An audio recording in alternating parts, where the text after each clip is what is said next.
ရဲ့ဏိဒန်းစာမှာစတင်ခြင်းကဆုံးသက်ညီကုန်းမရောက်ခင်ကာလပိုင်းခြားအဲ့ဒီချိန်ဒီပြုံးမပြတ်လက်တွေ့မကြတဲ့လူဖွဲ့စည်းနဲ့ဆက်သွယ်ဖြတ်ပြီးယုံထွက်ကိုချင်းစာပေးနေတဲ့သူဘယ်နှယောက်ရှိမလဲသုံးသက်အော်ဘဝသိလာတဲ့ဆိုတဲ့လူတွေကတီးချရှိတယ်မြတ်တာတဲ့ဆိုချိုးတွေကြောင်းမင်းတို့ကလီးမှမသိပဲဘောင်မွေနဲ့အတွေးခေါ်တွေနားနဲ့မဆက်အောင်ရောလုံးတွေကြောင်းဝမ်းရေးကိုဖြည့်ရှင်းဖို့အရေးခဏတွေထုတ်သုံးနေရအတိတ်ပဲကွဲပြားပြီးဆုံးသက်ကိုဦးတည်ထားတဲ့ရှေ့ရိုးဆွဲရာတွေကြားတဲ့မှားတဲ့အခါယူပြီးလာတဲ့ချီထွားရဌာနတိုက်မှာညီတွားကထားကြခိုင်းမိဘမှာငါကမိုက်ဆိုပြီးစီထားကခွာချပလိုက်လွမြောက်ရဥပဒေသားဖန်တီးရပကဒနာဝိုင်းမှာလွယ်လန်းကိုလိုက်နေတဲ့ထားတွေကိုငါကမချ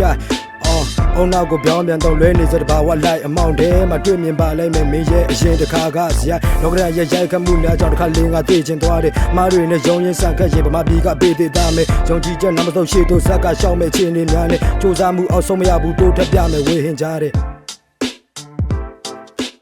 Yeah this is Zylo